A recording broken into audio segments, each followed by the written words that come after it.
Welcome back, MTG Joe here. Today we are going to be doing the weekly metagame breakdown where we're looking at the top performing decks on the MTG Arena ladder. Today's video is going to be focusing on the standard best of one format. If you're looking for best of three, we'll cover it in the next couple days, but we usually do these weeklies and then we'll alternate each week for the other formats between best of one and best of three. So we'll get you covered for Historic, Alchemy, Explore. We'll look at Timeless, see if anything's changed too dramatically there. But we're getting a new Alchemy drop tomorrow, which the format's actually really fun. Consider it if you. I know people are anti-Alchemy. They have their foot in the sand on it, but it is actually, I'm finding it more fun than Standard. There's quite a bit of variety in the format, like things like Heartfire Heroes nerfed, Monstrous Rage is banned, so there's a little bit more openness, especially in the best of one format. That said, we are going to be looking at Mythic rank today. The season resets in about a day and a half, so let's see what folks are using in Mythic to obtain the highest ranks. So we're going to start with popularity of the day and then move over to the win rates. Popularity is basically looking at the distribution of decks, what you're most likely to run into on the ladder itself. And we're getting the data from Untapped.gg, so link for Untapped if you want to use it is in the video description. I'll paste all these deck lists as well. Let's jump into it. Popularity of the day, Izzet Prowess, 14%. So there was RC Bologna over the weekend, so regional championship, won in Europe, and it was in best of three. Izzet Prowess was the most played deck. It also placed 3 out of the top 8, being Izzet Prowess, and I believe it won the whole thing if I'm not mistaken. But very efficient deck here. We have Azorius Omni combo just shortly behind it at 12%. We're going to cover a couple different variations because there has been an adaptation in terms of 2 different ways to kind of build out the deck. And then we have Mono Red Aggro, 9.3, Boros 5, Rakdos Aggro, which is like the Fling variants. The Mardu Aggro is really just the Boros Aggro with Fling. So how many different ways can you have Mono Red with just some splice? And then Mono Black Midrange, Mono Black Demons are kind of grouping up the kind of lower half. But we do have some Azorius Artifacts in here, some Jeskai Dragons control.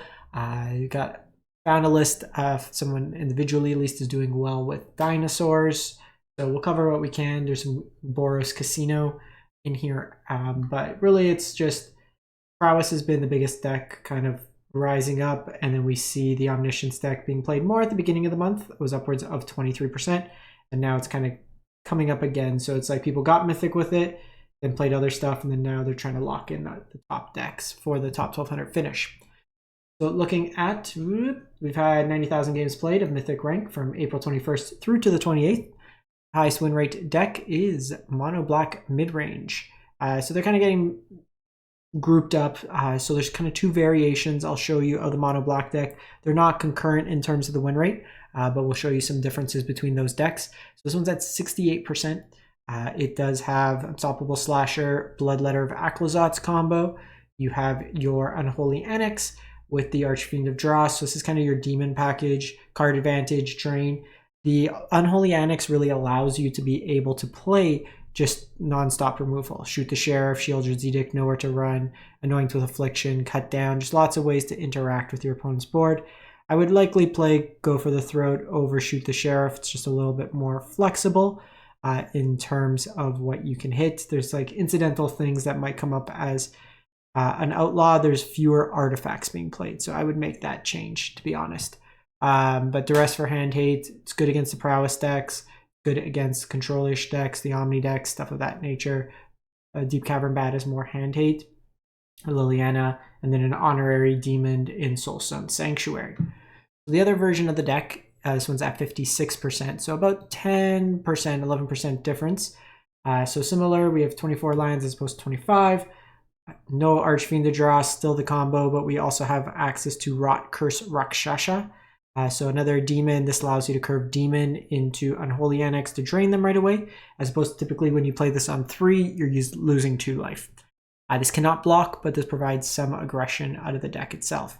Go for the Throats, Deep Cavern Bats, Cut Downs, you got Duress, full 4 of Ghost Vacuum. This one's got a little bit less interaction, but instead it does provide a little bit more utility in terms of dealing with various kind of graveyard synergies. So kind of different, kind of the same in ways it's being played. Then have Izzet Prowess is the next highest win rate deck, 63%. So there's the kind of more aggressive version, and then there's also a version that's playing Hearth Elemental as well as Tarkir Terror over the Slick Shot kind of package. So it's a little bit bigger on curve. This one's got Bolt Wave access, Burst Lightning, a couple shocks, just respecting aggro in the format, being a little bit more aggressive. Into the Flood Maw is a flexible card here because against aggro, it tempos them out for the turn.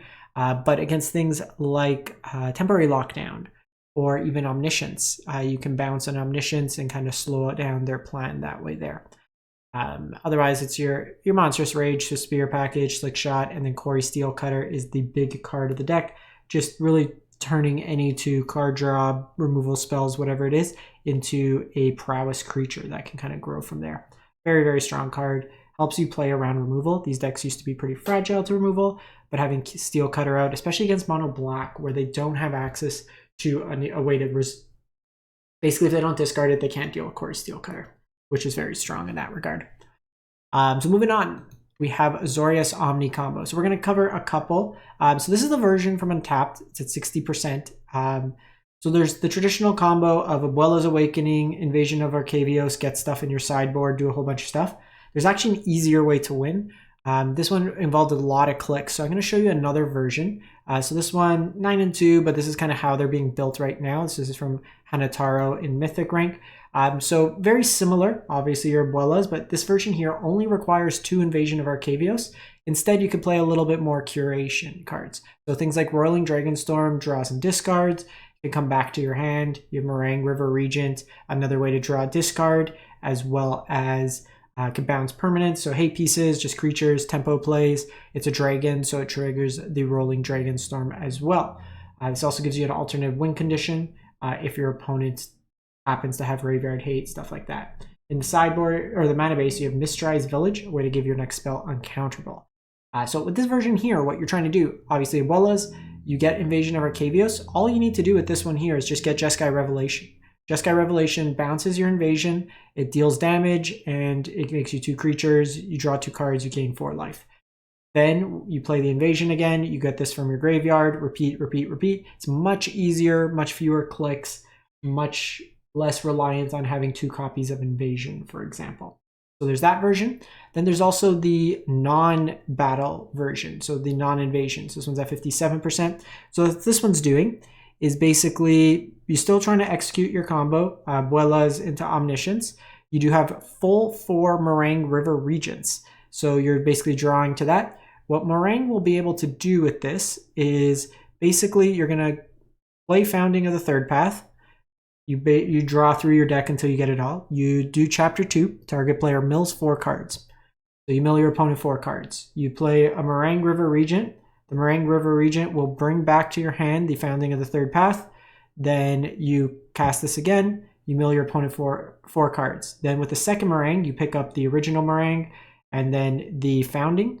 And then you basically just kind of cycle those. The dragons pick each other up as well as the Founding. And then you just mill your opponent out that way there. Again, a little bit more click intensive, but not as dense in terms of having to go through like the invasion. The cards have a little bit more utility in the main board.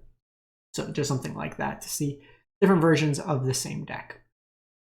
Moving on, we go to Mono Red Aggro, 59%. Pretty stock here. Some of the lists are playing Tursa in best of 3, so 2 to 3 of.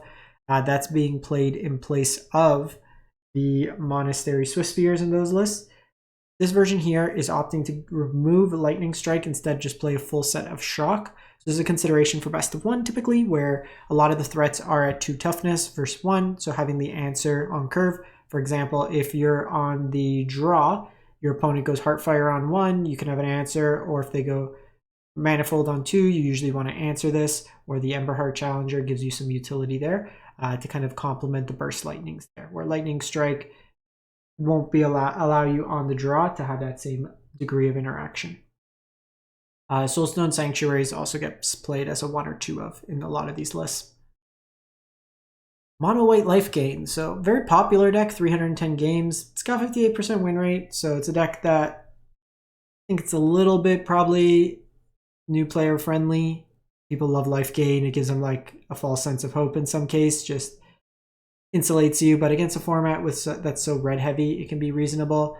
So you have a Johnny's Pridemate, Essence Chandler that grow as you gain more life, Healer Hawk for lifelink, Rune Lurker back for lifelink. You have Hinterland Sanctifier, it's kind of a Soul Warden effect. You have Leonin Vanguard, gains you life when you kind of go wide. Destroy Evil as removal. You have Sheltered by Ghosts as kind of exile removal life gain. Linden can gain you a lot of life off creatures attacking. Cat Collector gives you tokens each time you gain life for the first time during your turn. Gives you a food token. And then Knight Erinavios as card advantage in the deck. Moving on, we go to Jeskai Dragons, Jeskai Control. So this one's at 58%. So typically the Dragon decks, because they're higher on curve, usually requires a little bit more interaction. But the big card in this deck is Shiko, Paragon of the Way. Think of it as Snapcaster Dragon. 5 mana, 4/5 enters. You get to exile a non-land card with mana value 3 or less from your graveyard and copy it. Then you get to cast it without paying its mana cost. So the big kind of hits, obviously. Stock Up gets you some value, Rediscover the Way. So just kind of refill your hands in that regard. Temporary Lockdown could be rebought. Lightning Helix is removal, any kind of removal package or spells like that. You can also, in a pinch, make a copy of it, which is kind of cool. Just get that value. Barang River Regent helps set up your... So if you look at this, a turn 4 play helps curate your hand, puts a card into the graveyard that then you can get back with Shiko. It's also just a nice top-end threat. You can bounce stuff to your opponent's hand. If you make copies of it with 3 steps, you get the same ETB trigger. Zergo in here, whenever one or more dragons you control deal combat damage to the player or battle, look at the top 3 cards of your library, put one of them in your hand. So it's kind of an anticipate staple to a dragon, flying haste coming in. A lot of removal, ill times, Soul Partition, Lightning Helix, get lost in here. Beza kind of helps you stabilize and bridge. Dispelling Exhale as cheap counters along with 3 steps ahead. Moving on, we go to Orzhov Pixie. So this one's a little bit more of a mid-rangey control deck. So you're using both Nurturing Pixie and Sun Pearl Kirin to obviously pick up things like Nowhere to Run, Momentum Breaker, Hopeless Nightmare, Tiny Bones. You have Grim Bauble as cheap removal.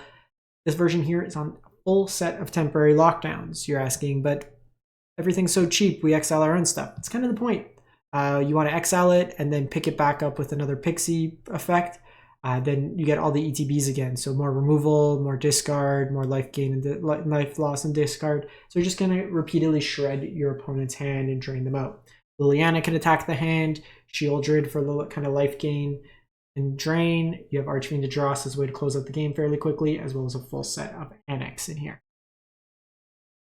Kind of similar, but I'd say a little bit more aggressively slanted is the Esper Pixie version. So you have Storm Chaser's Talent, Spiteful Hexmage, another cheap 1-drop, Optimistic Scavenger. So more creature dense, a lot of ways to kind of take advantage on turn 1 and kind of progress your game plan, snowball.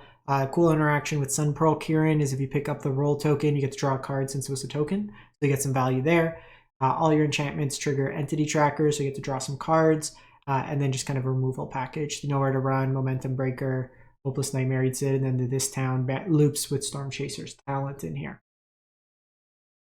Then have Izzet. This is the other version of the Quarry Steel deck. It's the bigger version, 57%. So Hearth Elemental as well as Tolarian Terror.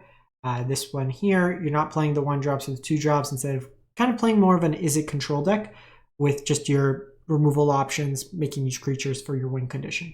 These both really could become 1-mana big bodies that you play. Still have Storm Chasers, This Town loop, Stock Ups in here, Winter Night Stories refills your hand when you have these big threats. Unending Whisper is another way to kind of get value from your graveyard. A bunch of cantrips, cheap removal mixed in, a Braid really strong in the mirror as it can hit the Quarry Steel itself. Then go to Azorius Artifacts. This one's at shade under 55. So this is using United Battlefront as a kind of non-creature collected company. And the big card you want to try to hit here is Simulacrum Synthesizer. So enters, you scry 2, and then whenever you another artifact with that CMC 3 or more, you get to create a construct, a 0/0 colorless artifact that gets power equal to the number of artifacts you control. So the big kind of effect here, obviously you get a couple of these out. United Battlefront starts spewing out value. So you have Perleus Snare, it's a removal spell that makes you a token. Assimilation Aegis, removal spell that makes you tokens. Repurposing Bay gives you a way to kind of Birthing Pod. So you can play these early removal spells or ramp, Clay Fire Bricks helps you hit land drops, gains you some life, and then those are other ways to help you find more copies of the Simulacrum. Full Temporary Lockdown is removal.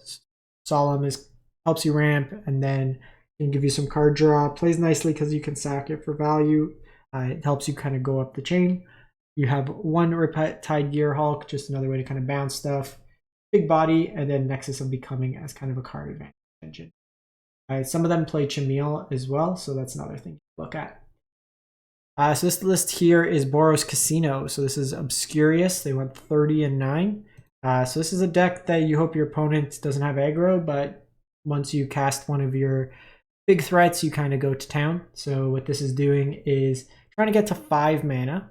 And once you do, you cast either Breaching Dragonstorm or Quintarius Canned. You can also go ahead to the Trumpeting Carnosaur, but then you just run the casino. So Breaching Dragonstorm comes in, exiles cards you hit non-land, and basically every card lets you keep discovering or cascading, if you would, and then Quintarius burns out your opponent. So you basically play out your whole deck and you get some value off that. Scroll Shift's another way to exile and get value, so you just keep kind of casting stuff over and over that way there. You have Branch of Vitu-Ghazi as kind of a ramp effect through your mana base. The Trumpeting Carnosaur can also act as removal in this deck by discarding it for some value. And the last deck, so this one from Marcus Aurelius, 21-13, is a dinosaur deck. Ran into this player on the ladder. It's a pretty cool deck. Let's see how the visual view looks. So this deck here, you have Llanowar Elves for ramp. I actually don't like this view that much. You don't get to see the curve. So Ixali's Lorekeeper, Llanowar Elves both help you ramp early. You have Isquith as kind of a fight a spell and removal with haste. Pugnacious Hammerskull, so many dinosaurs. Turn 2 with like your ramp effects is very strong. Regal Imperiosaur, another big body, blocks well and is a lord. Rampaging Raptor can haste out, deal some damage. Big old boy, Agnosaur Rex. Polani's Hatcher gives haste to your dinosaurs. Trumpeting Carnosaurs is kind of the top end. Herd Hailer Loom is another way to ramp ahead. And then later game can be used to give any of your 4 power creatures both trample. Because you have big creatures like Pugnacious Hammerskull, but they don't have trample. This gives both trample and can give them card draw. You have Smuggler's Surprise to cheat stuff out, and then Triumphant Chomp as removal. So that's it for the week. Let me know what you've been playing, what you think of the format, how you're planning on locking up your top mythic finish. Catch you next week. Thanks for watching.